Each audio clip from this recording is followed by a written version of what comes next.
ನೀವು ಯಾವಾಗ ಕೇಳಕ್ಕೆ ಆರಂಭ ಮಾಡ್ತೀರಾ, ದೇವರೇ ಇನ್ನೂ ಆಗ್ಲಿಲ್ಲ, ಇನ್ನು ನಡೀಲಿಲ್ಲ, ಇನ್ನು ನೆರವೇರಿಲ್ಲ ಅಂತ ಯಾವಾಗ ಹೇಳ್ತೀರಾ, ಅದೇ ಟೈಮಲ್ಲಿ ಯೇಸು ಅಲ್ಲಿ ಬಂದು ನಿಮ್ಮೊಂದಿಗೆ ಒಡಂಬಡಿಕೆ ಮಾಡ್ತಾರೆ.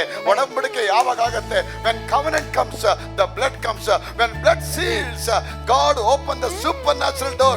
ದೇವರು ನಿಮಗಾಗಿ ಉತ್ತಮವಾದ ದೊಡ್ಡ ದೊಡ್ಡ ಬಾಗಿಲನ್ನ ಅವ್ರು ತೆರೆಯಕ್ಕೆ ಇಷ್ಟಪಡ್ತಾರೆ.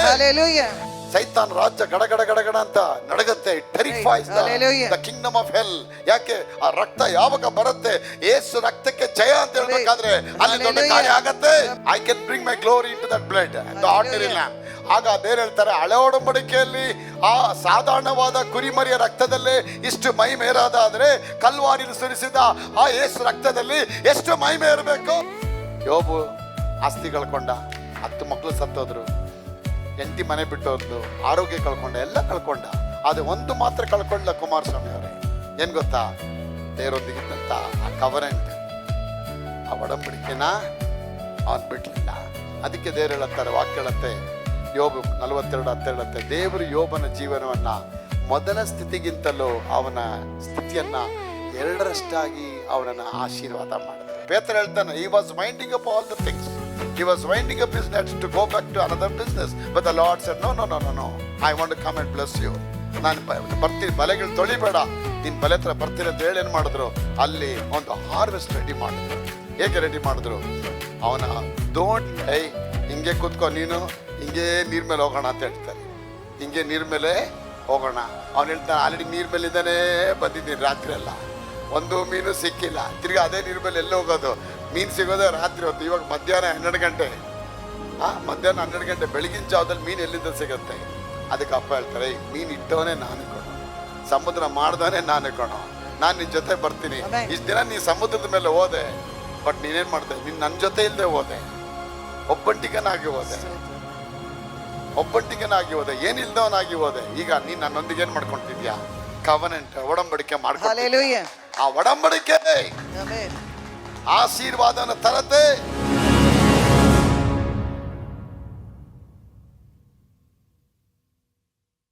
ಪೇತ್ರ ಹೇಳ್ತಾನೆ, he was winding up all the things.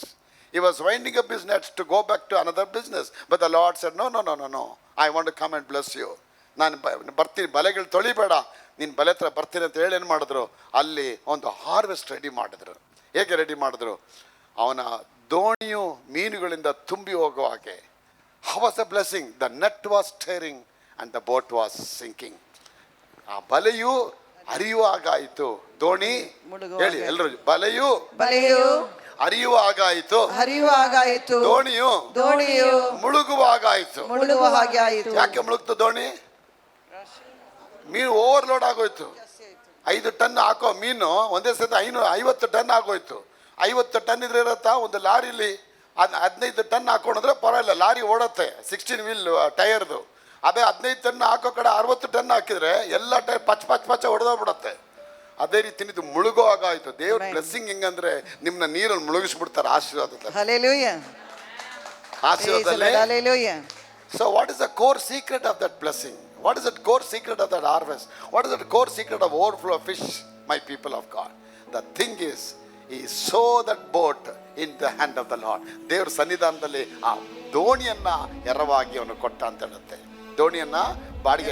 ದೇವ್ರು ಹೇಳ್ತಾರೆ, ನಾ ಪ್ರಸಂಗ ಮಾಡಬೇಕು ಮಗ, ಪ್ರಸಂಗ ಮಾಡಕ್ಕೆ ನಮ್ಗೆ ಏನು ಬೇಕು? ಬಲಿಪೀಠ ಬೇಕು. ಆಗೆಲ್ಲ ಬಲಿಪೀಠ ಇರಲಿಲ್ವೇ? ಆಗ ಇನ್ನೊಂದು ದೋಣಿ ಏನು ಮಾಡ್ತಾ ದೇವ್ರು, ಸ್ವಲ್ಪ ದೋಣಿ ಕೊಡ್ತೀವಿ, ಅದ್ರಲ್ಲಿ ಕೂತ್ಕೊಳ್ತೀನಿ, ಕೂತ್ಕೊಂಡು ಪ್ರಸಂಗ ಮಾಡ್ತೀನೋ. ಸುಮ್ಮನೆ ಕೂತ್ಕೊಂಡು ಪ್ರಸಂಗ ಮಾಡಿದಕ್ಕೆ ಬಾಡಿಗೆ ರೆಂಟ್ ಎಲ್ಲ ಸೇರಿಸಿ ಕೊಟ್ಬಿಡ್ತಾರೆ. ಲೈಫ್ ಲಾಂಗ್ ಇರ್ಬೇಕು. ಎಷ್ಟು ಅವರ್ ಪ್ರಸಂಗ ಮಾಡಿರ್ತಾರೆ? ಒಂದು 2 ಅವರ್ ಪ್ರಸಂಗ ಮಾಡಿ, 2 ಅವರ್ ಪ್ರಸಂಗ ಏನ್ ಮಾತಾಡಿರ್ತಾರೆ? ಅಬ್ರಾಹ್ಮನ ಆಶೀರ್ವಾದ ಹೇಗೆ ನಡೆಯುತ್ತೆ, ಗುತ್ತುಕಾಲ ಹೇಗೆ ಆರಂಭ ಆಗುತ್ತೆ, ಹಾರ್ವೆಸ್ಟ್ ಹೇಗಾಗತ್ತೆ ನೋಡಿ. ಅದನ್ನು ಹೇಳ್ತಾ ಇದ್ದಂಗೆ ಅವನಿಗೆ ವಿಶ್ವಾಸ ಬಂದ್ಬಿಡ್ತು. ಅದು ಮುಗಿಸಿದ ತಕ್ಷಣ ಏಸಪ್ಪ ಹೇಳ್ತಾರೆ, ಮನೆಗೆ ಹೋಗಪ್ಪ, ತುಂಬಾ ಥ್ಯಾಂಕ್ಸ್ ಅಪ್ಪ, ದೇವ್ರಿನ ಆಶೀರ್ವಾದ ಮಾಡ್ಲಿ ಅಂತ ಅವನ ಮನೆಗೆ ಕಳ್ಸಿಲ್ಲ. ಹಿಂಗೆ ಕೂತ್ಕೊ, ನೀನು ಹಿಂಗೆ ನೀರ್ ಮೇಲೆ ಹೋಗೋಣ ಅಂತ ಹೇಳ್ತಾರೆ. ಹಿಂಗೆ ನೀರ್ ಮೇಲೆ ಹೋಗೋಣ. ಅವ್ನು ಹೇಳ್ತಾನೆ, ಆಲ್ರೆಡಿ ನೀರ್ ಮೇಲಿಂದಾನೇ ಬಂದಿದ್ದೀನಿ, ರಾತ್ರಿ ಎಲ್ಲ ಒಂದು ಮೀನು ಸಿಕ್ಕಿಲ್ಲ. ತಿರ್ಗಿ ಅದೇ ನೀರ್ ಮೇಲೆ ಎಲ್ಲ ಹೋಗೋದು, ಮೀನು ಸಿಗೋದೇ ರಾತ್ರಿ ಹೊತ್ತು. ಇವಾಗ ಮಧ್ಯಾಹ್ನ 12 ಗಂಟೆ, ಮಧ್ಯಾಹ್ನ 12 ಗಂಟೆ, ಬೆಳಗಿನ ಜಾವದಲ್ಲಿ ಮೀನು ಎಲ್ಲಿಂದ ಸಿಗುತ್ತೆ? ಅದಕ್ಕೆ ಅಪ್ಪ ಹೇಳ್ತಾರೆ, ಮೀನು ಇಟ್ಟವನೇ ನಾನು ಕಣೋ, ಸಮುದ್ರ ಮಾಡ್ದವನೇ ನಾನು ಕಣೋ, ನಾನು ನಿನ್ ಜೊತೆ ಬರ್ತೀನಿ. ಇಷ್ಟು ದಿನ ನೀ ಸಮುದ್ರದ ಮೇಲೆ ಹೋದೆ, ಬಟ್ ನೀನೇನ್ ಮಾಡ್ದೆ, ನೀನ್ ನನ್ನ ಜೊತೆ ಇಲ್ದೆ ಹೋದೆ, ಒಬ್ಬಂಟಿಗನಾಗಿ ಹೋದೆ, ಒಬ್ಬಂಟಿಗನಾಗಿ ಹೋದೆ, ಏನಿಲ್ದವನಾಗಿ ಹೋದೆ. ಈಗ ನೀನ್ ನನ್ನೊಂದಿಗೆ ಏನ್ ಮಾಡ್ಕೊಂತಿದ್ಯಾ? ಕವನೆಂಟ್, ಒಡಂಬಡಿಕೆ ಮಾಡ್ಕೊಂಡು. ಆ ಒಡಂಬಡಿಕೆ ಆಶೀರ್ವಾದನ ತರತೆ. ನೀವು ಯಾವಾಗ ಕೇಳಕ್ಕೆ ಆರಂಭ ಮಾಡ್ತೀರಾ, ದೇವರೇ ಇನ್ನೂ ಆಗ್ಲಿಲ್ಲ, ಇನ್ನು ನಡಿಲಿಲ್ಲ, ಇನ್ನು ನೆರವೇರಿಲ್ಲ ಅಂತ ಯಾವಾಗ ಹೇಳ್ತೀರಾ, ಅದೇ ಟೈಮಲ್ಲಿ ಯೇಸು ಅಲ್ಲಿ ಬಂದು ನಿಮ್ಮೊಂದಿಗೆ ಒಡಂಬಡಿಕೆ ಮಾಡ್ತಾರೆ. ಒಡಂಬಡಿಕೆ ಯಾವಾಗ ಆಗತ್ತೆ? When covenant comes, the blood comes. When blood seals, god open the super natural door. ದೇವರು ನಿಮಗಾಗಿ ಉತ್ತಮವಾದ ದೊಡ್ಡ ದೊಡ್ಡ ಬಾಗಿಲನ್ನ ಅವ್ರು ತೆರೆಯಕ್ಕೆ ಇಷ್ಟಪಡ್ತಾರೆ. ಆ ಬೀಜ ಬಿತ್ತಿದ ತಕ್ಷಣ, ಆ ದೋಣಿ ಕೊಟ್ಟಿದ ತಕ್ಷಣ ದೇವ್ರು ಹೇಳ್ತಾರೆ, ಅವನನ್ನ ದೊಡ್ಡ ಕಾರ್ಯಕ್ಕೆ ಕರ್ಕೊಂಡು ಹೋಗ್ತಾರೆ. ನಾನು ನಿನ್ ಜೊತೆ ಬರ್ತೀನಿ ಅಂತ ಹೇಳಿ ಅಪೊಸ್ತಲರು ಹೇಳ್ತಾರೆ, ಯಪ್ಪನೋ ಕರ್ಕೊಂಡು ಹೋಗ್ತಿದ್ಯಾ?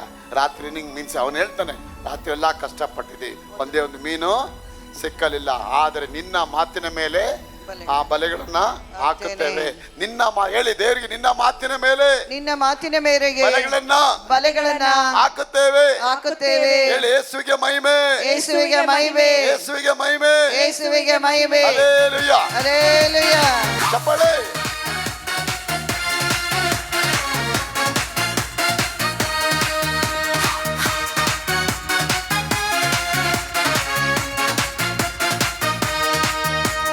ಸೀನಾಯಿ ಬೆಟ್ಟದಲ್ಲಿ ಇಳಿದು ಬಂದ ದೇವರ ಮಹಿಮೆ, ಮನುಷ್ಯಯನ್ನು ಕೂಗಿ ಕರೆದ ಬೆಂಕಿಯ ಮಹಿಮೆ.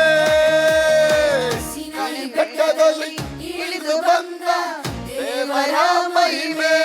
ಚಪ್ಪಳೆ. ಮನುಷ್ಯಯನ್ನು ಕೂಗಿ ಕರೆದ ಬೆಂಕಿಯ ಮಹಿಮೆ. ಸೀನಾಯಿ ಬೆಟ್ಟದಲ್ಲಿ ಇಳಿದು ಬಂದ ದೇವರ ಮಹಿಮೆ, ಮೋಶೆಯನ್ನು ಕೂಗಿ ಕರೆದ ಬೆಂಕಿಯ ಮಹಿಮೆ. ಬೆಟ್ಟದಲ್ಲಿ ಇಳಿದು ಬಂದ ದೇವರ ಮಹಿಮೆ. ಬಾಯ್ತೆಗೆದಾಡಿ ದೇವರಿಗೆ ಸ್ತೋತ್ರ ಮಾಡಿ. ಮಹಿಮೆ ಮಹಿಮೆ ಮಹಿಮೆ ಮಹಿಮೆ ಮಹಿಮೆ ಮಹಿಮೆ ಇಳಿದು ಬಂದ ಮಹಿಮೆ,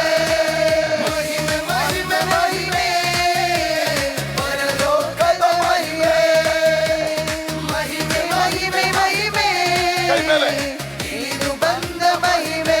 ಎಲ್ಲ ಕೈ ಎತ್ತಿ ಮೇಲದವರಿಗೆ.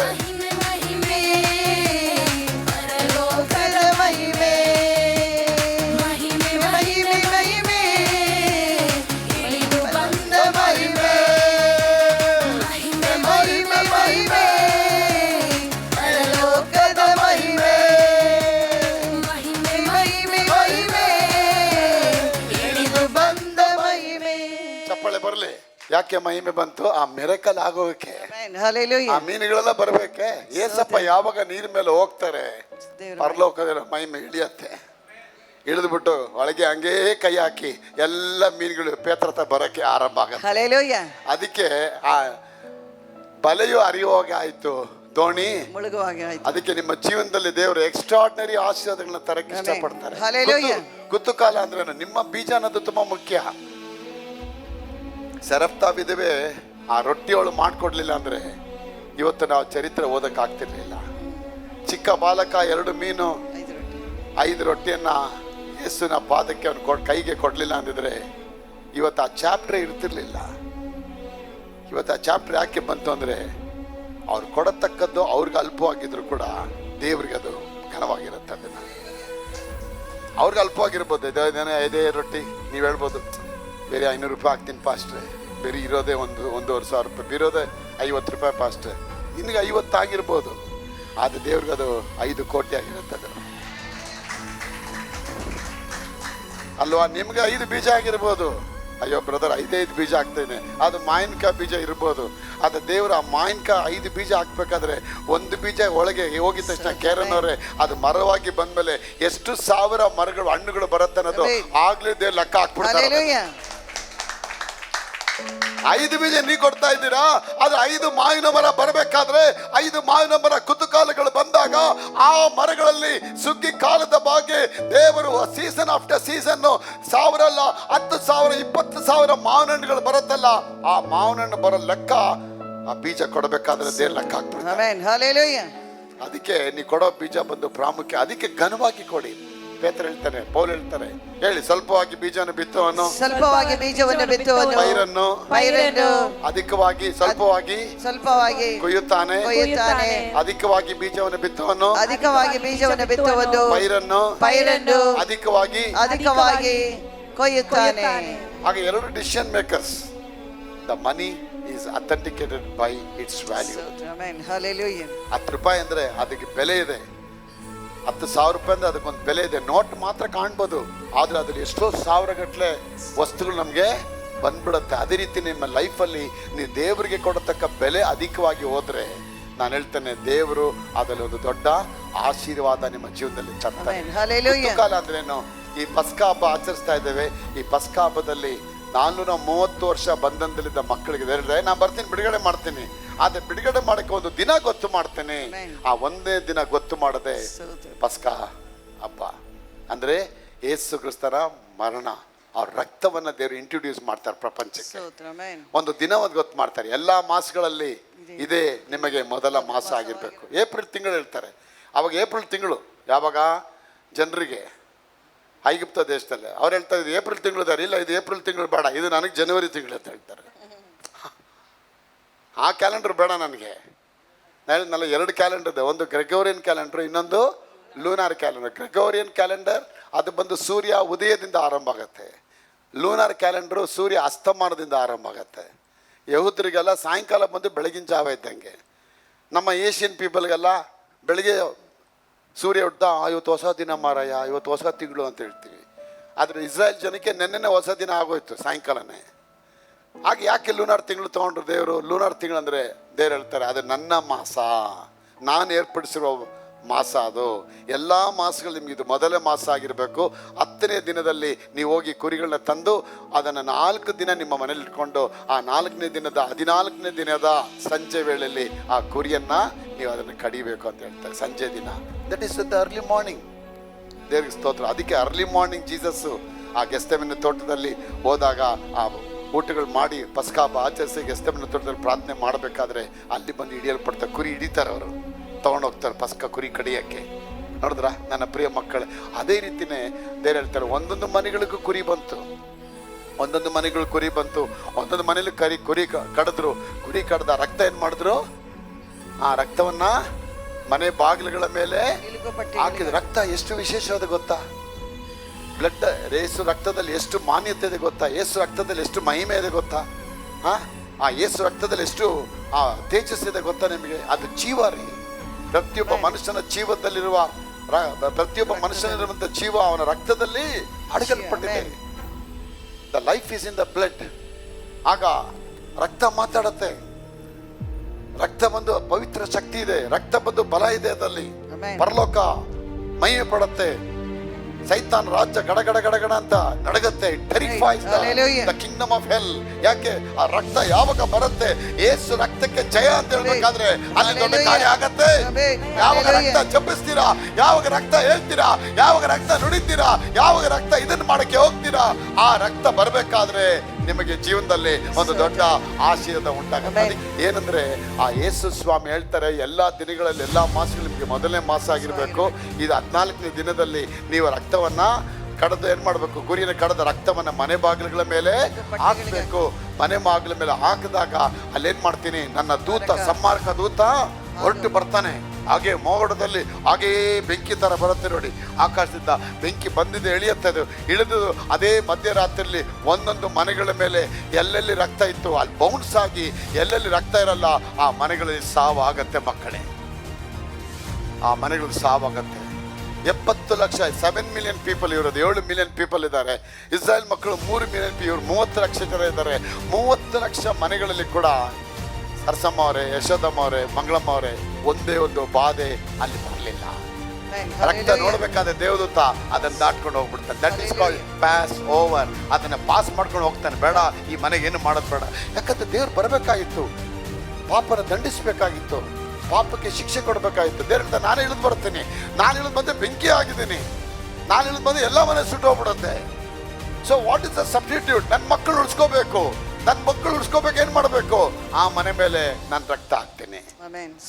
ಯೇಸು ಕ್ರಿಸ್ತ ಕಲ್ವಾರಿ ಶಿಲ್ಬೆ ಹೊಡೆಯೋ ರಕ್ತನ ಅದನ್ನ ಒಂದು ಪ್ರೀ ಪ್ಲಾನ್ ಆಗಿ ದೇವರು ಹಿಂದೆನೆ ವಿಮೋಚನಾ ಕಾಂಡದಲ್ಲಿ ಒಂದು ಕುರಿಯ ರೂಪದಲ್ಲಿ ಅವ್ರ ಮಹಿಮೆ ಇಳಿಯತ್ತಲ್ಲಿ. ಅದಕ್ಕೆ ಆಡಿದ್ರಲ್ಲ, ಮಹಿಮೆ ಮಹಿಮೆ ಮಹಿಮೆ ಪರಲೋಕದ ಮಹಿಮೆ, ಮಹಿಮೆ ಮಹಿಮೆ ಮಹಿಮೆ ಇಳಿದು ಬಂದ ಮಹಿಮೆ. ಆ ರಕ್ತ ಯಾವಾಗ ಬರುತ್ತೆ ಅದು ಮಹಿಮೆ ಇಳಿಯತ್ತೆ. ರಕ್ತ ಯಾವಾಗ ಇಳಿಯುತ್ತೆ? ಅಪ್ಪ ಆ ರಕ್ತಕ್ಕೆ ನೋಡಿ ಮಾನ್ಯತೆ ಕೊಡ್ತಾರೆ ತಂದೆಯ ದೇವರು. ಆ ರಕ್ತ ಯಾವಾಗ ಹಾಕ್ತಾರೆ, ತಂದೆ ಇಳಿದು ಬರ್ತಾರೆ, ನನ್ನ ಮಗನ ರಕ್ತ ಇದು. ಆಗ ದೇವ್ರು ಎದ್ದು ಹೊರಡಬೇಕಾದ್ರೆ ಒಂದು ಮನೆ ನೋಡ್ತಾರೆ, ಮನೆ ನೋಡಿದ ತಕ್ಷಣ ರಕ್ತ ಇದೆಯಾ ಪಾಸ್ ಹಾಕ್ತಾರೆ. ಎಲ್ಲಿ ರಕ್ತ ಇಲ್ಲ ಬೆಂಕಿ ಹೋಗೋದು, ಟಕ್ಸ್ ಟಕ್ಸ್ ಟಕ್ಕಂದು ಬೆಂಕಿಗಳು ಹೋಗಿ ಒಂದೊಂದು ಮನೆಗಳು ಸಾವಾಗುತ್ತೆ. 70 ಲಕ್ಷ ಮನೇಲಿ ಒಂದು ಮನೇಲಿ ತಾತ ಇದ್ದಾರೆ, ಅವನು ಮೊದಲನೇ ಮಗ ಅವನು ಸತ್ತಿರ್ತಾನೆ. ನೆಕ್ಸ್ಟ್ ಅವನಿಗೆ 6 ಮಕ್ಕಳು ಗಂಡು ಮಕ್ಕಳು, ಅದ್ರಲ್ಲಿ ಮೊದಲನೇ ಮಗ ಸತ್ತಿರ್ತಾನೆ. ನೆಕ್ಸ್ಟ್ ಮಗನ ಮದುವೆ ಆಗಿರುತ್ತೆ, ಅವನು ಮೊದಲನೇ ಮಗ ಗಂಡು ಮಗು ಮೊಮ್ಮಗ ಅವನು ಸತ್ತಿರ್ತಾನೆ. ಹೀಗೆ ಒಂದು ಮನೇಲಿ 4 ಮರಣ ಆಗತ್ತೆ. ಎಷ್ಟು? ಒಂದು ಮನೇಲಿ 4 ಮರಣ. 4 ಮರಣ ಅಂದರೆ 70 ಲಕ್ಷ ಇಂಟು 4 ಎಷ್ಟಾಗುತ್ತೆ ಶಾನನವರೇ? 2 crores ಮೇಲೆ ಹೋಗುತ್ತೆ. 2 crores 10 lakhs. ನೀ ಬಂಧನದಲ್ಲಿದ್ದೀರಾ, ನಿಮ್ಮನ್ನ ಫ್ರೀಡಮ್ ಮಾಡಿದೆ ನಾನು. ಫ್ರೀಡಮ್ ಮಾತ್ರ ಮಾಡಲಿಲ್ಲ, ಬೆಳ್ಳಿ ಬಂಗಾರಗಳೊಂದಿಗೆ ಹೊರಗಡೆ ಬರೋ ಹಾಗೆ ನಾ ಮಾಡಿದೆ. ಅದು ಒಂದು ವಚನ ಓದ್ವಿ, ಕೀರ್ತನೆ 105 ವಚನ 37. They ate up everything green in the land, destroying all the crops in their fields. Then he killed the oldest son in each Egyptian home, the pride and joy of each family. The Lord brought his people out of Egypt, loaded with silver and gold, and not one among the tribes of Israel even stumbled. 37ನೇ ವಾಕ್ಯಕ್ಕೆ ಇಸ್ರಾಯೇಲರನ್ನ ಹೇಳಿ, ಇಸ್ರಾಯೇಲರನ್ನ ಬೆಳ್ಳಿ ಬಂಗಾರಗಳ ಸಹಿತವಾಗಿ ಅವರನ್ನ ಹೊರಗಡೆ ಬರ ಮಾಡಿದನು. ಹೊರಗಡೆ ಅಂದ್ರೆ ಅಲ್ಲಿವರೆಗೂ ಒಳಗಡೆ ಎಲ್ಲಿದ್ರು ಅವರು? 400 ವರ್ಷ ಒಳಗಡೆ ಇದ್ರು. ಆ ಕುರಿ ಕೊಟ್ಟ ಮೇಲೆ, ಆ ಸಂಹಾರ ಕೊದ್ದುತ್ತೆ ಎಲ್ಲ ಸಾಯಿಸಿದ ಮೇಲೆ ಅವ್ರ ಮೀಟ್ರ್ ಆಫ್ ಆಗ್ಬಿಡುತ್ತೆ, ಕತ್ತಿ ಕೆಳಗಿಟ್ಬಿಡ್ತಾರೆ. ಅಯ್ಯೋ ಬಿಟ್ಬಿಡ್ರಪ್ಪ, ಇನ್ನು ನೆಕ್ಸ್ಟ್ ಅದು ನಮ್ಮ ಗಂಡ ಹೆಂಡತಿ ಮಕ್ಕಳೆಲ್ಲ ಸತ್ತೋಗ್ತಾರೆ, ನಾವೆಲ್ಲ ಸತ್ತೋದ್ರೆ ಇನ್ನೇನು ಆಗೋದು ಬೇಡ, ಒಡವೆ ಎತ್ಕೊಂಡು ಹೋಗಿ ಅಂತೇಳಿ ಕೊಟ್ಬಿಡ್ತಾರೆ. ಅದಕ್ಕೆ ಅವ್ರ ಬೆಳ್ಳಿ ಬಂಗಾರದ ಸಹಿತವಾಗಿ ಅವರನ್ನ ಎಷ್ಟು ಜನ ಅವರು? ಲಾವಣ್ಯ ಅವರೇ 30 ಲಕ್ಷ ಜನ. 30 ಲಕ್ಷ ಜನರ ಕೈಯಲ್ಲೂ ಒಬ್ಬೊಬ್ಬರ ಕೈಯಲ್ಲಿ 15 kg ಗೋಲ್ಡ್ ಇತ್ತು. 1 kg ಗೋಲ್ಡ್ ಎಷ್ಟು ಬೆಲೆ ಇವಾಗ? ಏನು ಬೆಲೆ? ಟೊಮೊಟೊ ರೇಟ್ ಕೇಳ್ತಿದ್ದೀರಾ ನೀವು? 1,60,00,000 ರೀ. 1,60,00,000. ಎಷ್ಟು ಗೋಲ್ಡ್ 1 kgಗೆ? 1,60,00,000. 10 kgಗೆ ಎಷ್ಟಾಯ್ತು? 16. ಒಬ್ಬೊಬ್ಬರ ಕೈಯಲ್ಲಿ 16 ಕೋಟಿ ಕೊಟ್ಟು ಕಳ್ಸಿದ್ರು ಹೊರಗಡೆ. ಎಷ್ಟು ಕೊಟ್ಟರು ಅವ್ರ ಕುರಿ? ಒಂದೇ ಕುರಿ. ಅದ್ರ ಬೆಲೆ ನೋಡಿದ್ರ? ಅದಕ್ಕೆ ಹೇಳಿದ್ನಲ್ಲ, 4 ಬೀಜ ನೀವು ಬಿತ್ಬೋದು, 5 ಬೀಜ ಮಾವಿನ ಹಣ್ಣು, ನಾವು 5 ಬೀಜ ಬಿತ್ಬೋದು. ಆದರೆ ದೇವ್ರು ಕೊಡೋ ಬ್ಲೆಸ್ಸಿಂಗ್ ಏನು ಗೊತ್ತಾ? ಆ ಬೀಜ ಮಣ್ಣಿಗೋಗಿ ಮರವಾಗಿ ಅದ್ರಲ್ಲಿ ಬರತಕ್ಕ ಅಷ್ಟು ಹಣ್ಣುಗಳು ಬರುತ್ತೆ, ಅಷ್ಟು ಹಣ್ಣುಗಳನ್ನ ಅವ್ರ ಕೈಲಿ ಕೊಡ್ತೀನಿ ಅಂತ ಹೇಳ್ತಾರೆ. ಬೆಳ್ಳಿ ಬಂಗಾರಗಳನ್ನ ಖಾಲಿ ಬಾಟ್ಲು, ಪೆನಾಲ್ ಬಾಟ್ಲು, ಪ್ಲಾಸ್ಟಿಕ್ ಚೀಲ, ಗೋಣಿ ಚೀಲ ಹೊತ್ತುಕೊಂಡು ಅವ್ರು ಹೊರಗಡೆ ಬಂದಂತ ಇಲ್ಲ. ಇವತ್ತು ನಾವು ಹೇಳ್ತೀವಿ ದೇವರಲ್ಲಿ ಬಂದ್ಬಿಟ್ಟು ತುಂಬ ಬಡವರ. ಇಲ್ಲ ರೀ, ನೀವು ಬಡವರು ಆಗಲ್ಲ ರೀ, ಶ್ರೀಮಂತರ ಆಗ್ತೀರಾ. ಯಾವ ಶ್ರೀಮಂತ? ನೀವು ಬೀಜ ಬಿತ್ತಬೇಕು. ಅವ್ರು ಆ ಕುರಿನ ಬಿತ್ತಿದ್ರು, ಒಂದೊಂದು ಮನೆಗಳ ಮರ್ಯಾದೆ ಕೊಟ್ಟರು ದೇವ್ರಿಗೆ, ಒಂದೊಂದು ಮನೆಗಳಲ್ಲಿ ಗೌರವ ಕೊಟ್ಟರು. ಏನೋ ಉಡಾಫೆ ಮಾಡಲಿ, ಅಯ್ಯೋ ಅದೆಲ್ಲ ನಾನು ನಂಬಲ್ಲ ಅಂತ ಹೇಳಿಲ್ಲ. ನಂಬದೇ ಹೋಗೋನಿಗೆ ಅಹಂಕಾರ, ನಂಬದವನು ಏಟ್ ಬೀಳ್ತಾರತ್ತೆ. ದೇವ್ರ ವಾಕ್ಯ ಹೇಳುತ್ತಲ್ಲ, ದೇವ್ರ ಅಹಂಕಾರಿಗಳನ್ನ ಎದುರಿಸಿ ನಿಲ್ಲುತ್ತಾರೆ, ದೀನರಿಗೋ ತನ್ನ ಕೃಪೆಯನ್ನು ಕೊಡ್ತಾರೆ. God resist the proud but he gives the grace to the humble. Hallelujah. So you need grace or the judgment? Grace. ತುಂಬಾ ಅಹಂಕಾರ ಮಾಡೋದು, ಉಡಾಫೆ ಮಾತಾಡೋದು, ತನ್ನನ್ನು ತಾನೇ ಕೊಚ್ಕೊಳ್ಳೋದು, ನಾನೇ ಟಾಪು. ಆ ಅರಸ ಹಂಗೆ ಹೇಳ್ತಾನೆ, ನಾನೇ ಟಾಪು ಕಣೋ. ಹೌದಾ? ಅಪ್ಪ ಹೇಳ್ತಾರೆ, ಎಷ್ಟು ಟಾಪ್ ಆಗಿದೆ ನೋಡೋಣ, ಬರ್ತೀನಿ ಬಾರೋ ಅಂದ್ಬಿಟ್ಟು ಹಬ್ಬ ಬರ್ತಾರೆ. ದೊಣ್ಣೆ ಏನು ಈಟಿ ಕತ್ತಿ ಏನು ತೊಗೊಂಬರಲ್ಲ, ಮೋಸಕ್ಕೆ ಒಂದು ಆರ್ಡಿನರಿ ಕೋಲ್ ಕೊಡ್ತಾರೆ. ಅವ್ನು ಮೋಸ ಹೇಳ್ತಾರೆ, ದೇವ್ರೆ ಆ ದೇಶಕ್ಕೆ ಹೋಗೋದು ಭಯ ಆಯ್ತು. ಎದ್ರಬೇಡ, ನಾನು ಕೊಟ್ಟಿರೋ ಕೋಲ್ ಸಾಧಾರಣ ಕೋಲಲ್ಲ, ಇದು ಮೋಸ ಕೋಲಲ್ಲ, ನನ್ನ ಕೋಲ್ ಇತ್ತು ಅಂತ. ಆ ಕೋಲ್ನ ಕೊಡ್ತಾರೆ ದೇವರು. ದೇವ್ರೆ ಈ ಕೋಲ್ ಎತ್ಕೊಂಡು ಹೋಗೋದ? ಹಾಕೋ ಕೆಳಗೆ ಹಾಕ್ತಾನೆ, ಶೀ ಹಾವಾಗ್ಬಿಡುತ್ತೆ ನೋಡಿ, ಓಡ್ತಾನೆ. ಅಯ್ಯೋ ಹಾವಾಗೋಯ್ತು ಅಂತೇಳಿ. ಯಾಕೆ ಓಡ್ತೀಯಾ? ಬರ ಇಲ್ಲಿ, ಬಾಲ ಹಿಡ್ಕೊಳ್ಳೋ ಅಂತ ಹೇಳ್ತಾರೆ. ಸುಮ್ಮನೆ ಹಂಗೆ ಬಾಲ ಹಿಡ್ಕೊಳ್ತಾನೆ, ಮತ್ತೆ ಕೋಲ್ ಆಗ್ಬಿಡುತ್ತೆ. ಆ ಕೋಲ್ ತಂದ್ಬಿಟ್ಟೆ ಆ ಕೋಲ್ ತಂದೆ ನೈಲ್ ಆ ನದಿ ಮೇಲೆ ಚಾಚ್ತಾನೆ. ಅರಸನ್ ಕರ್ಕೊಂಬರ್ತಾರೆ, ಬಾ ನಾನು ದೇವ್ರು ಯಾರು ತೋರಿಸ್ತೀನಿ ನಿನಗೆ. ಆ ಚಾಚ್ತಾನೆ. ಮೊದಲು ಅವ್ರದ್ದು ಟ್ರೇಡಿಂಗ್ನ ನಿಲ್ಲಿಸ್ತಾರೆ ದೇವರು. ಟ್ರೇಡಿಂಗ್ ಶಿಪ್ ಎಲ್ಲ ಬರೋದು ಅದರಲ್ಲೇ ಇತ್ತು. ಆ ಟ್ರೇಡ್ನೇ ಹೊಡಿತಾರೆ ದೇವರು ಅವ್ರಿಗೆ. ನೆಕ್ಸ್ಟು ಕತ್ತೆಗಳು ಹೊಡಿತಾರೆ. ಯಾಕೆ ಅದರ ಮೇಲೆ ಎಲ್ಲ ಆಗ ಲಾಜಿಸ್ಟಿಕ್ ಎಲ್ಲ ಯಾವುದರಿಂದ ಹೋಗೋದು, ಕತ್ತೆ ಮೇಲೆ ಒಂಟೆಗಳ ಮೇಲೆ. ಆ ಟ್ರೇಡಿಂಗೇ ಹೊಡಿತಾರೆ ದೇವರು ಅವ್ರಿಗೆ. ಮಕ್ಕಳು ಸಾಯಿರಿ ನೀವು ಅಂತೇಳಿ ಫಸ್ಟ್ ನೀರು ಹೊಡಿತಾರೆ, ಶಿಪ್ಗಳು ಬರಬಾರ್ದು. ನೆಕ್ಸ್ಟ್ ಟ್ರೇಡಿಂಗ್ ಹೊಡಿತಾರೆ, ಯಾವ ವೆಹಿಕಲ್ಸ್ ಹೋಗಬಾರ್ದು. ನೆಕ್ಸ್ಟು ಇಡೀ ಮಿಡತೆಗಳು, ಅವರು ಎಲ್ಲ ಕಾರ್ಪ್ಸ್ಗಳು, ಎಲ್ಲೆಲ್ಲಿ ನಾನೇ ರೈತ ನಂದು 50 ಎಕರೆ ಇದೆ, ಬಂದು ಬಾಂಬು ಬಂದು ದೇವ್ರು ಹುಳುಗಳೆಲ್ಲ ಗಜ ಗಜ ಗಜ ಗಜ ಗಜ ಗಜ ಎಲ್ಲ ತಿನ್ಬಿಟ್ಟು ಇಷ್ಟು ಎಲ್ಲ ಆಗಿದ್ಮೇಲೆ ಅವ್ರಿಗೆ ಲೂಸ್ ಮೋಷನ್ ಸ್ಟಾರ್ಟ್ ಆಗುತ್ತೆ ನೋಡಿ. ನನ್ನ ಪ್ರಿಯ ಮಕ್ಕಳೇ, ಕೊನೆಗೆ ಅವ್ರನ್ನ ಹೆಂಗೆ ಕರ್ಕೊಂಡ್ಬರ್ತಾರೆ ದೇವರು? ಬೆಳ್ಳಿ ಬಂಗಾರದೊಂದಿಗೆ ಒಂದೇ ರಾತ್ರಿಯಲ್ಲಿ ಅಷ್ಟು ಜನರದ ಲೆಕ್ಕನ ಚುಕ್ತ ಮಾಡ್ತಾರೆ. They carried 430 years of stored up wealth property out of Egypt. And those people, they poured those wealth into the hands of the people of God in one night. ಅದೇ ದೇವ್ರ ಮಕ್ಕಳಿಗೆ ಏನು ಆಪತ್ತಾಗಿಲ್ಲ, ಅವರಿಗೆ ಯಾವ ಗಾಯ ಆಗಲಿಲ್ಲ, ಯಾವ ಮರಣ ಆಗಲಿಲ್ಲ. ಬಿಡುಗಡೆ ಎತ್ಕೊಂಡ್ಬಂದ್ರು. ಬಿಡುಗಡೆಯಿಂದ ಹೊರಗಡೆ ಬರಬೇಕಾದ್ರೆ ಅದು ಅವರಿಗೆ ಎಲ್ಲ ಬೆಳ್ಳಿ ಬಂಗಾರ. ರಕ್ಷಣೆ, ಅದೇ ರಕ್ಷಣೆ. What is salvation? God made salvation. ರಕ್ಷಣೆ ಅಂದರೆ ನೀನೇನು ಸಾಧಿಸೋದು ಬೇಕಾಗಿಲ್ಲ. ಅಲ್ಲಿ ಅವರೆಲ್ಲ ಶಿಲುಬೆ ಮೇಲೆ ಮಾಡಿದ್ದಾರೆ, ನೀನು ಅದನ್ನು ನಂಬಬೇಕಷ್ಟೇ. ಆ ರಕ್ತ ಕೂಡ ನೀನೇನು ನಂಬೇಡ. ಆ ರಕ್ತ ಅದಾಗ್ಬಿಡತ್ತಾ, ಆ ರಕ್ತದಲ್ಲಿ ಆಗತ್ತಾ, ನೀನು ನಂಬೇಡ. ಆ ರಕ್ತದಲ್ಲಿ ನನ್ನ ಮಹಿಮೆ ಬರುತ್ತಲ್ಲಿ. I can bring my glory into that blood, the ordinary lamp. ಆಗ ಬೇರೆ ಹೇಳ್ತಾರೆ, ಹಳೆ ಒಡಂಬಡಿಕೆಯಲ್ಲಿ ಆ ಸಾಧಾರಣವಾದ ಕುರಿಮರಿಯ ರಕ್ತದಲ್ಲೇ ಇಷ್ಟು ಮಹಿಮೆ ಇರೋದಾದ್ರೆ ಕಲ್ವಾರಿಲಿ ಸುರಿಸಿದ ಆ ಯೇಸು ರಕ್ತದಲ್ಲಿ ಎಷ್ಟು ಮಹಿಮೆ ಇರಬೇಕು. ಸೈತನ್ ಚೆನ್ನಾಗಿ ಗೊತ್ತು, ಬರಬಾರ್ದು ಈ ಮಗಳಿಗೊಂದು ಮಿರಾಕಲ್ ಇದೆ ಅಂತ ಹೇಳಿ ಇವತ್ತೇ ಬಂದ್ಬಿಡ್ತಾನೆ ಬೆಂಕಿ ಹಾಕಕ್ಕೆ. ಇವತ್ತೇ ಹೋರಾಟ ತಂದ್ಬಿಡ್ತಾರೆ. ಇಸ್ರಾಯೇಲ್ ಮಕ್ಕಳು 430 ವರ್ಷ ಇದ್ದವರು ಖಡಕ್ಕಾಗಿ ನಿಂತ್ಕೊಳ್ತಾರೆ. ನಾವು ದೇವ್ರ ಮಕ್ಕಳು, ದೇವ್ರ ರಕ್ತ ಸುರಿಸಲ್ಪಟ್ಟು ನಾವು ಬಿಡುಗಡೆ ಒಂದಿಗೆ ಹೋಗ್ತೇವೆ. 400 ವರ್ಷ ಕಷ್ಟ ಇಲ್ಲೇ ಬಿಡೋದು, ಇಲ್ಲೇ ಇದ್ಬಿಡ್ತೀವಿ ಅಂತೇಳಿ ಠಿಕಾಣಿ ಹಾಕಲಿಲ್ಲ. ಹೊಸ ಒಡಂಬಡಿಕೆಯಲ್ಲಿ ಸೈತಾನ ಸಾಮ್ರಾಜ್ಯದಲ್ಲಿ ಬಂಧಿಸಲ್ಪಟ್ಟು ಅಂಧಕಾರದ ಲೋಕಾಧಿಪತಿಯಿಂದ ತಳ್ಳಲ್ಪಟ್ಟು ಕಟ್ಟಲ್ಪಟ್ಟಿದ್ದಂಥ ನಿಮ್ಮನ್ನ ಆ ಕಲ್ವಾರಿ ರಕ್ತ ಬಿಡುಗಡೆ ಮಾಡಿದ ಮಕ್ಕಳೇ. How much more the blood of Abel ರಕ್ತ ಪ್ರತಿಕಾರಕ್ಕಾಗಿ ಕೂಳ್ತು. ಆದರೆ ಇಬ್ರಿಯ 9:24 ಯೇಸು ಕ್ರಿಸ್ತ ರಕ್ತ ಉತ್ತಮವಾದ ಕಾರ್ಯಗಳಿಗಾಗಿ ಅದು ನಮಗಾಗಿ ಕೂಗಿ ಕರೆಯುತ್ತೆ. It is a legal voice of the Lord. ಕಾನೂನಾತ್ಮಕವಾದ ಧ್ವನಿಯಾಗಿದೆ ಯೇಸು ರಕ್ತ. ಪರಿಶುದ್ಧವಾದ ಧ್ವನಿಯಾಗಿದೆ. ನಮಗಾಗಿ ಮಾತಾಡುವಂಥ ಧ್ವನಿಯಾಗಿದೆ. ನಮ್ಮ ಜೊತೆ ಇರುವಂತ ರಕ್ತವಾಗಿದೆ. ನಮ್ಮನ್ನು ಬಿಡಿಸುವಂತ ರಕ್ತವಾಗಿದೆ. ರಕ್ತ ಬರಬೇಕಾದ್ರೆ ಬಿಡುಗಡೆ ಬರುತ್ತೆ. ರಕ್ತ ಬರಬೇಕಾದ್ರೆ ರೆಸ್ಟೋರೇಷನ್ ಬರುತ್ತೆ. ರಕ್ತ ಬರಬೇಕಾದ್ರೆ ಕವೆನೆಂಟ್ ಬರುತ್ತೆ. ಆಗ 3 ಹಬ್ಬ, ಪಸ್ಕ ಹಬ್ಬ, ಸಭೆಯೋತ್ ಹಬ್ಬ ಮತ್ತೆ ಸುಕ್ಕೋತ್ ಹಬ್ಬ, ಈ 3 ಹಬ್ಬ ಇದು ದೇವರಿಗೆ ಅವರ ಮನಸ್ಸಲ್ಲಿರುವಂಥ 3 ವಿಶೇಷವಾದ ದಿನಗಳಿದು.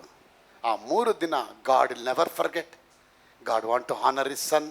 When his people honor his son, he want to honor them. ಆ ರಕ್ತ ಹಾಕ್ಬೇಕಾದ್ರೆ ಉಡಾಫೆ ಮಾಡಲಿಲ್ಲ, ಅಯ್ಯೋ ಹೋಗಯ್ಯ ಅಂತ ಹೇಳಿ. ಆದರೆ ರಕ್ತ ಹಾಕಿದ್ದಕ್ಕೆ ದೇವ್ರು ಹೇಳ್ತಾರೆ, ನನ್ನ ಮಕ್ಕಳು ನನ್ನ ಮಗನ ರಕ್ತನ ಸನ್ಮಾನ ಮಾಡಿದ್ದಾರೆ, ಅದಕ್ಕೆ ಕ್ಯಾಲೆಂಡರ್ ಓಪನ್ ಮಾಡಿ ಅವ್ರಿಗೆ ಬಿಡುಗಡೆ ಮಾಡಿ ಅವ್ರಿಗೊಂದು ರಾಷ್ಟ್ರ ನವೀಕರಣ ಮಾಡಿದ್ರು. There was no nation for this people. God gave them a identification, ಒಂದು ಗುರುತು ಕೊಟ್ಟರು ಅವ್ರಿಗೆ. ಇದೊಂದು ರಾಷ್ಟ್ರಪ್ಪ. ಅಲ್ಲಿವ್ರಿಗೆ ಎಲ್ಲಿದ್ರು? ಮುಸೆ ತಿಕ್ಕೊಂಡಿದ್ರು ಅಲ್ವಾ? ಏನಿರಲಿಲ್ಲ. There was no nation, but God made a nation. Not only freedom but also nation, but also covenant, but also the blessing. ಒಂದು ಕಾಲದಲ್ಲಿ ನಾನು ಏನು ಇಲ್ಲದೆ ಇದ್ದೆ ರೀ, ನನಗೊಂದು ಗುರುತು ತಂದರು. Brother Andrew Richard grace ministry ಅಂದರೆ ಜನ ಕಣ್ಣಿಡಿಯೋ ಹಾಗೆ ನನಗೊಂದು ಗುರುತು ಹಾಕಿದ್ದೇವೆ. ನಿಮಗೊಂದು ಗುರುತು ಹಾಕ್ತಾರ ಅವರು, ನಿಮ್ಗೊಂದು ಗುರುತು ಹಾಕ್ತಾರೆ. ಅಶೋಕ್ ಅವರೇ, ಜಯಣ್ಣ ಅವರೇ, ನಿಮ್ಗೊಂದು ಗುರುತು ಇಡ್ತಾರೆ. ಅಪ್ಪ ಕುಮಾರಸ್ವಾಮಿ ನಿಮ್ಗೊಂದು ಗುರುತು ಹಾಕ್ತಾರೆ ದೇವರು. ಯಾವ ಗುರುತು? ಅದು ಕಲ್ವಾರಿ ಶಿಲುಬೆಯಲ್ಲಿ ಸುರಿಸಲ್ಪಟ್ಟ ಯೇಸುವಿನ ಮುದ್ರೆ. ಆ ಗುರುತನ್ನ ಹಾಕ್ತಾರೆ ಅವರು. ಆ ಗುರುತು ಹಾಕ್ಬೇಕಾದ್ರೆ ಯಾರು ಕೂಡ ನಿಮ್ಮನ್ನ ನೋಡಕ್ಕಾಗಲ್ಲ, ಯಾರು ನಿಮ್ಮ ಮೇಲೆ ಬರಕ್ಕಾಗಲ್ಲ. ಯಾಕಂದ್ರೆ ಮಹಿಮೆ ಮಹಿಮೆ ಮಹಿಮೆ ನಿಮ್ಮ ಮೇಲೆ ತುಂಬಿಕೊಂಡಿದೆ. ಆ ಮಹಿಮೆ ತುಂಬಿಕೊಂಡಿರೋದ್ರಿಂದ ನಿಮ್ಮ ಹತ್ರ ಯಾರು ಹತ್ರ ಬರೋಕ್ಕೆ ಸಾಧ್ಯ ಇಲ್ಲ, ಆಗೋದು ಇಲ್ಲ. ಕಾರಣ ಯಾಕಂದ್ರೆ ಯೇಸು ರಕ್ತ ನಿಮ್ಮ ಮೇಲಿದೆ. ಪ್ರಿಯ ಮಕ್ಕಳೇ, ಐಗುಪ್ತ ದೇಶದ ಜನ ಅಷ್ಟು ಬ್ರುಟಾಲಿಟಿ ಅಂದ್ರೆ ಅಷ್ಟು ಕ್ರೂರ ಮೃಗದವರು. ಅಂಥ ಕ್ರೂರ ಮೃಗದಿಂದ ಇವನ್ನ ಬಿಡಿಸ್ತೀನಿ ಅಂದ್ರೆ ರೀ, ಅದು ಸಾಮಾನ್ಯ ರೀ. ಅದು ರೀ, ಅದಕ್ಕಿಂತ ಕ್ರೂರವಾಗಿದ್ದನು ಸೈತಾನ್ ರೀ. ಅವನಿಂದ ದೇವ್ರು ಬಿಡಿಸಿದನ್ರಿ. Amen, hallelujah. ಬಿಡಿಸಿ ನಿಮಗೆ ಆಮೆನ್. ಹ್ಯಾಪಿ ಬರ್ತ್ಡೇ ಅಂತ ಹೇಳಿ ಆಮೆನ್. ದೀಕ್ಷಾಸ್ನಾನ ಮಾಡಕ್ ಒಂದು ದಿನ ಕೊಟ್ಬಿಟ್ರು ದೇವರಪ್ಪ. ಹಲ್ಲೆಲೂಯಾ. ಕೋರ್ ವೆಲ್ತ್ ಪ್ರಾಪರ್ಟಿಗಳು ಹೇಗೆ ಶಶಿ ಅವರೇ, ಕುಮಾರ್ ಅವರೇ, ಅದು ಹೆಂಗೆ ಬಿಡುಗಡೆ ಆಯ್ತು ನೋಡ್ತೀರಾ? ಹೆಂಗೆ ಜನ ಒಡವೆ ಅವ್ರು ಕೊಡದೇ ಇರೋ ಜನ ರೀ. But god gave the favour in the site of the Egyptian. Favour ಅಂದ್ರೆ ಏನು ಗೊತ್ತಾ? ನಾನು ಹೇಳಿದ್ನಲ್ಲ, ಫೇವರ್ ಅಂದ್ರೇನು? ಅಶೋಕ್ ಅವ್ರಿಗೆ ಸಮಾಜ ಪರಿದಲ್ಲಿ ಬರೀ 3 ಮಾರ್ಕ್ಸ್ ಬಂದಿರೋದು. ಆದರೆ ನಾನು ಮಾರ್ಕ್ಸ್ ಕಾರ್ಡ್ ಕೊಡಬೇಕಾದ್ರೆ ಅವ್ರಿಗೆ ಹೇಳ್ತೀನಿ 63 ಅಂತ ಹೇಳ್ತೀನಿ ಅವ್ರಿಗೆ. ಆ 3 ಪಕ್ಕದ 3 ಈ ಕಡೆ ಏನು ಮಾಡಿಬಿಟ್ಟೆ, 6 ಬರೆದ್ಬಿಟ್ಟೆ. ಅವ್ರು ಹೋಗಿ ಜಯಣ್ಣ ಪಕ್ಕ ಕೂತ್ಕೊಳ್ತಾರೆ. ಜಯಣ್ಣ ಹೇಳ್ತಾರೆ, ನಿನ್ಗೆ 63 ಬಂದೈತಲ್ಲ, ಪರವಾಗಿಲ್ಲ. ಎಲ್ಲ ಚಪ್ಪಳಿ ಹೊಡಿತಾರೆ. ಅಶೋಕ್ ಅವ್ರು ಮಾತ್ರ ಗೊತ್ತು, ನನ್ನ ಜಾತಕ ಬೆರಿ ಪಂಗನಾಮ 3. ಅದೇ 3 ಪಕ್ಕದಲ್ಲಿ 90 ಹಾಕಿ 93 ಮಾಡಿದ್ದಾರೆ. ಜನ ಎಲ್ಲ ಹೊಗಳ್ತಾ ಇರ್ತಾರೆ, ಅಶೋಕಣ್ಣ ಏನು ಚೆನ್ನಾಗಿ ಬರ್ತಿದ್ಯಾ. ಅವ್ನು ಹೇಳ್ತಾ, ನನಗೆ ರಾಶಿ ನನಗೆ ಗೊತ್ತು ಕೊಡೋಣ, ನಾ ಕಮ್ಮಿ ತೆಗ್ದಿದ್ದೀನಿ. That is called favour. Amen, hallelujah. That is called ಕೃಪೆ. Favour. People say it is not fair, but God say it is my favour. Amen, hallelujah. That's not fair ಅಂತ ಹೇಳ್ತಾರೆ. ಅದು ನ್ಯಾಯ ಅಲ್ಲ ಅಂತ ಹೇಳ್ತಾರೆ. ಅಪ್ಪ, ಏಯ್ ಮುಚ್ಚ ಬಾಯಿ, ನನ್ನ ಮಗಳು ನನ್ನ ರಕ್ತ ಬಗ್ಗೆ ಹೇಳ್ತಾ ಇದ್ದಾಳೆ. ಆ ಫೇರ್ ತೆಗೆದ್ಬಿಟ್ಟು ನಾನು ಫೇವರ್ ಆಗ್ತೀನಿ ಕಣ. ಆಮೆನ್. ಫೇವರ್ ಅಂದ್ರೆ ಏನು? ಅನ್ಮೆರಿಟೆಡ್. ನಿನಗೆ ಯೋಗ್ಯತೆನೇ ಇಲ್ಲದೆ ಇಲ್ದ್ರು ಕೂಡ ನಿನ್ನ ಬಿಡಿಸಿ ಹೊರಗಡೆ. ಈಗ ಹೇಳಿ, ಅವ್ರು ಎಷ್ಟು ದಿನ ಉಪವಾಸ ಮಾಡಿದ್ರು? ಎಷ್ಟು ದಿನ ಅನ್ಯ ಭಾಷೆ ಮಾತಾಡ್ತಿದ್ರು ಪೆಂತೆಕೋಸ್ತ್ ಚರ್ಚಲ್ಲಿ? ಏನು ಮಾಡಲಿಲ್ಲ. ಎಷ್ಟು ದಿನ ಅವರು ಪವಿತ್ರಾತ್ಮ ಭರಿತರಾಗಿದ್ರು? ಎಷ್ಟು ದಿನ ಅವರು ಟೈತ್ ಆಫರಿಂಗ್ ಕೊಟ್ಟಿದ್ರು ರೀ? ಏನು ಮಾಡಲಿಲ್ಲ ರೀ ಅವರು. ಕೊಟ್ಟೇ ಇಲ್ಲ. ಏನು ಮಾಡಿಲ್ಲ. ಆರಾಧನೆನೇ ಮಾಡಿಲ್ಲ, ಸ್ತೋತ್ರ ಮಾಡಲಿಲ್ಲ, ದಶಮ ಭಾಗ ಕೊಡಲಿಲ್ಲ, ಕಾಣಿಕೆ ಕೊಡಲಿಲ್ಲ, ಸ್ತೋತ್ರ ಮಾಡಲಿಲ್ಲ, ದೀಕ್ಷಾಸ್ಥ ರೀ. ಇವ್ರು ಏನು ಯೋಗ್ಯತೆಯಿಂದ ಇವ್ರಿಗೆ ಬಿಡಿಸ್ಬೇಕ್ರಿ ಇವರು? Just tell me my child, ಏನು ಕ್ಯಾಟಗರಿ ಇದೆ ಅಂತ ಇವ್ರಿಗೆ ಬಿಡಿಸ್ಬೋದು? ನಾನೊಬ್ಬ MLC ಕಂಪನಿ ಡೈರೆಕ್ಟರ್ ಆಗಿದ್ದೀನಿ. ಇವಾಗ ಕ್ಯಾರಿಯರ್ ಅವ್ರು ಸರ್ಟಿಫಿಕೇಟ್ ಇಟ್ಕೊಂಡು ಬರ್ತಾರೆ. ಅವಳು ಬರೀ SSLC ಓದ್ಬಿಟ್ರೆ ಅವಳು ನಾನು ಕೆಲಸ ಕೊಡ್ತೀನಾ? ಇಲ್ಲಮ್ಮ, ನಮ್ಮ ಕಂಪನಿ ಆಫರ್ ಕೊಡೋಕ್ಕಾಗಲ್ಲ, ಹೋಗಮ್ಮ ಅಂದ್ಬಿಡ್ತೀವಿ. ಈ ಕಂಪನಿಗೆ ತಕ್ಕಾಗಿ ಅವಳು ಓದ್ಕೊಂಡು ಎಕ್ಸ್ಪೀರಿಯನ್ಸ್ ಸರ್ಟಿಫಿಕೇಟ್ ಇಟ್ಕೊಂಡ್ಬಂದ್ಬಿಟ್ರೆ ನಾನು ಆನರ್ ಮಾಡ್ತೀವಿ. ಎದ್ದು ನಿಂತ್ಕೊಂಡು, ಅಯ್ಯೋ ನಿನ್ನಂಥ ಕ್ಯಾಂಡಿಡೇಟ್ ಬೇಕಮ್ಮ, ಬಾಮ್ಮ ಒಳಗೆ. ಪರಲೋಕ ತಂದೆ ಮನೆಗೆ ಯಾರ ಹತ್ರ ನ್ಯಾಯವಾಗಿ ಸರ್ಟಿಫಿಕೇಟ್ ಇಲ್ಲ ರೀ. ಹಲ್ಲೆಲೂಯಾ. ಯಾರ ಹತ್ರ ಇಲ್ಲ ರೀ ಸರ್ಟಿಫಿಕೇಟು. ಏನೇನು ನಮ್ಮ ಹತ್ರ ಇಲ್ಲ. We are unworthy people. Amen. Paul says, God has considered me to be as a righteous man in the presence of God, to preach the good tidings of God. He considered me. ನಾನು ಯೋಗ್ಯತೆ ಇಲ್ಲ, but he considered me to be the preacher for the Gentiles.